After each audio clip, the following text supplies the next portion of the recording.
Welcome to Tony Burns View with news you can use. Tony has over 32 years of experience as a chartered financial planner and wealth manager.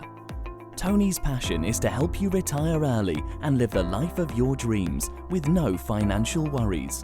Now to today's episode.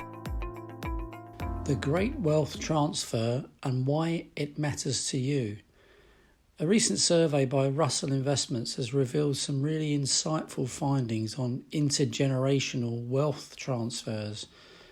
A huge sum of wealth is transferred to beneficiaries every single year, whether in the form of inheritance after death or by gifting.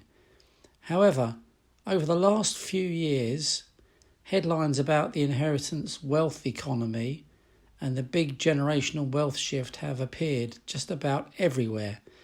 This is the result of research released by a number of firms about exactly how much money is expected to be passed on over the upcoming 3 decades. It will be a lot more than we've seen before. All reports have reached the same conclusion. We're on the brink of a vast shift in assets. By 2027, it is expected that wealth transfers will nearly double from the current level of £69 billion to £115 billion every year.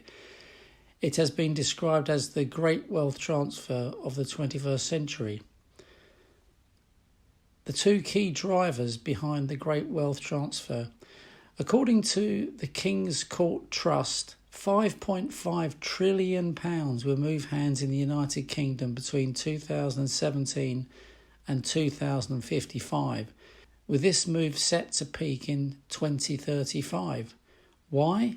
Well, there are a number of contributory factors that account for this, the 2 key ones being, number 1, increased net worth, property, equity markets and defined benefit pension transfers. The total net wealth of private households in Great Britain was £14.6 trillion from April 2016 to March 2018, an increase of 13% in real terms from April 2014 to March 2016, mainly due to increases in private pension and net property wealth. So who benefited from the increase in property prices and rising stock markets? Baby boomers, those now aged between 53 and 72, who were able to get on the property ladder in the 1980s and stay on it. Indeed, the Office for National Statistics claims that this is the greatest contributor to the change in UK net worth that we have ever seen. Thanks to this capital growth, property is expected to account for more than 70% of the wealth transferred over the coming years. Furthermore, thanks to low interest rates and quantitative easing, fixed-term final salary pensions have soared in value, adding to the net worth of UK private households. Meanwhile, pension freedoms around final salary pension transfers have led to more and more people checking out of their defined benefit pension schemes and cashing in. Furthermore, as pension transfer values have improved, the number of British citizens making the most of 2015's pensions freedoms have increased. In total, according to HMRC, £16 billion has been withdrawn. However, the Office for Budget Responsibility recently revised lower their previous drawdown estimation figures, showing that the rate of transfers is indeed slowing. And the second reason is increased life expectancy. Like their net worth, the life expectancy of baby boomers has also increased. Thanks to a greater awareness of healthy living practices, medical advancements and improved assisted living facilities, we're all living longer. Life expectation in the UK at age 65 has significantly risen since 1984, from 13 to 18 years for males and from 16.9 to 20.7 years for females. Living longer means our senior community are holding on to their assets for longer and reaping the rewards. £1 trillion will move hands between now and 2027.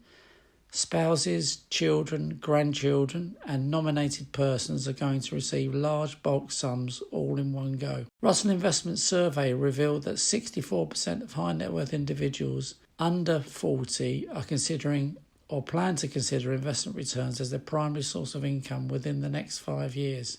More than 60% of people plan to pass their entire wealth upon death.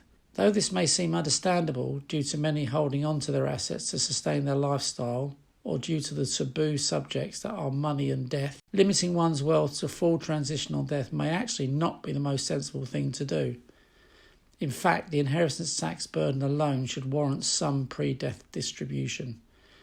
Critically, many benefactors haven't fully thought about or made thorough plans for even the most basic transference of wealth.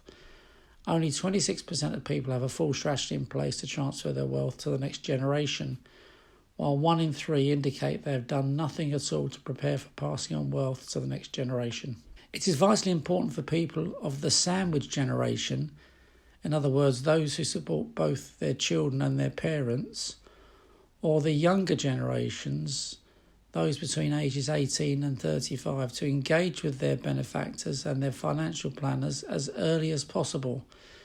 This is because they need to plan for how their objectives can be satisfied now rather than on death. After all, failing to plan is planning to fail. According to Victor Precer, co-founder of the Institute for Preparing Heirs, over 90% of heirs promptly change advisors when they receive their inheritances, and 70% of families lose control of their assets when an estate is transitioned to the next generation. The best placed advisors to assist are, of course, the existing financial planners who can ensure a smooth and tax-efficient transfer of wealth between the generations. So if you're looking for advice on how best to pass on your estate to your loved ones, why not ask us how best to do it? You know it makes sense.